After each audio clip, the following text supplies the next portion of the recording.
Hello Super Relaxed Fantasy Club, my name's Adam Simcox and I have a book coming out next June through Galance called The Dying Squad, and I thought today I would give you a sneak preview of it, my first ever reading. Big day, big day. Just to give you some background on me, I'm a filmmaker by trade. I've written and directed 3 feature films to date. The first one you can track down on Netflix in America and on Amazon Prime here. And I've also directed music videos, a lot of corporate films, although not many at the moment because of Corona. But today I thought I would read a little sneak preview from my debut novel called The Dying Squad. And it's about a spectral police force who solve crimes their flesh and blood brethren cannot. Joe Lazarus is our hero, a police detective, and he's staking out a farmhouse who he believes is a centre of a county lines drug running operation. County lines, for those that don't know, is drug gangs in the city funnel the drugs into the countryside and use kids a lot of the time to sell them. He's been staking out this operation, and then to his horror he's seen this teenage girl walk down the road and hop into the ditch with him. She's told him that she's there to help him, but we don't quite know how yet. The girl knocked on the door. "What are you doing?" asked Joe. "This is the country," Daisy May replied. "Where I come from, we knock before we break into someone's house." "This is a fucking bust," said Joe, looking at the door, expecting a shotgun blast or the sound of fleeing feet. The girl stepped aside, beckoning towards the door. "Would be my guest. Hate to get in the way of a man and his bust." They waited, the door remaining unanswered. We should radio it in first," Joe said finally. "It won't work," said Daisy May. A squall of static told Joe the truth of the girl's words. She smirked at him. "You see? No wonder there's such a drug problem around here if you're in charge of stopping it." He took a step back. He knew the gang were inside because he'd seen them go inside. "Something's not right here." "No shit," said Daisy May, winking at him, then opening the door.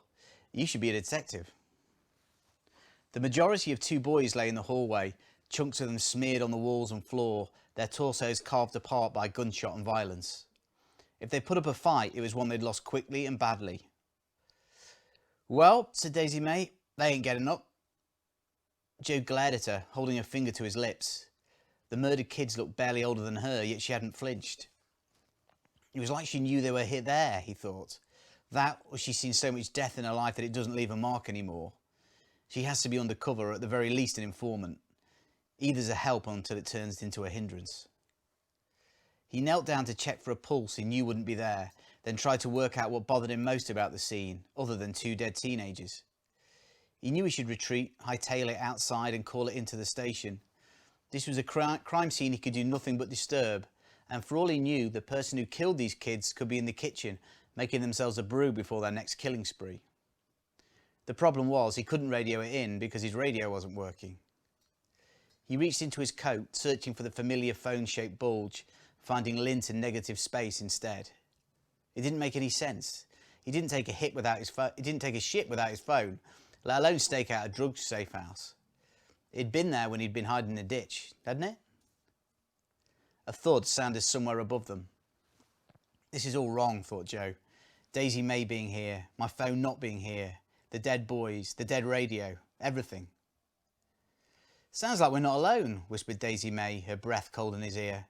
"Who could it be?" Joe peered up at the ceiling. "You know what happened here." Daisy May said nothing, much to Joe's surprise. Her face was blank, like she'd slipped on a mask of neutrality. Where was the irreverence? Where was the smart mouth? That thud again, quieter this time, like someone had drawn the sting from it. "I don't care whether you're undercover, a narc, or a punter looking for a score," said Joe, his eyes drawn down to the boys with exit wounds for faces. "This is no place for you. Wait outside." "Girl can take a hint," said Daisy May, bowing elaborately, then backing away, smiling slyly at him. "Consider me fucked off."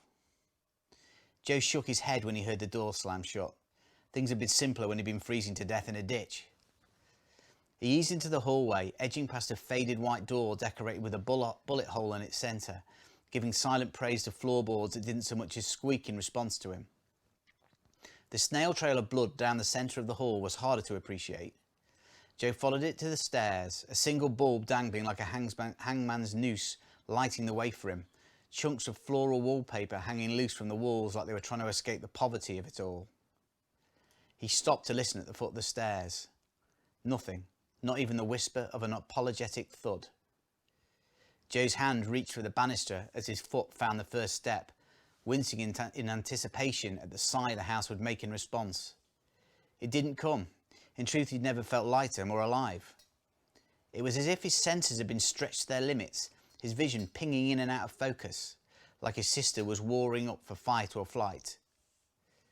Up one stair at a time, Joe's nose twitched at the lingering smell of sour gunpowder. From the massacre downstairs or from something up here?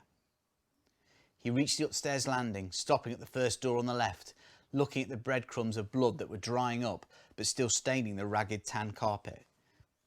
He had that feeling, the one that told him truth was on the periphery. He gulped down a deep breath, then took a step towards the open door. Joe staggered slightly, grasping the door frame like a life ring. This was a trick. It had to be. His eyes disagreed. The pin-sharp vision he was now enjoying laid out that truth in blood-red technicolor. He scrunched them shut, the image he'd just seen lingering regardless. "This is straight up fucked," said Daisy May from behind him. "Don't think I don't get that." Joe stood there, eyes closed, the blackness in front of them hazed with dance trails of red. "Open your eyes," said Daisy May. "No," said Joe. "Now," Daisy May insisted, with a firmness and gravity that belied her years. He did. The scene of madness lay in front of him, unchanged. A man, his age, on the floor, on his back, legs stretched out, bent slightly at the knees, his arms wide like he was trying to fly. A shirt, once as crisp and white as his own, now red, flapping at the bottom. A hole in his stomach, gouged out with a cocktail of gunpowder and fire. His face turned towards them, the mouth slightly open, like No was trying to escape. Joe grasped Daisy May's arm. "What is this?" She patted his hand consolingly. "Could say not what it looks like, but it really fucking is." Joe stared at the man on the floor, the one that wore the same clothes as him, the same skin as him, the same face as him. "So yeah," said Daisy May, "you're dead, mate."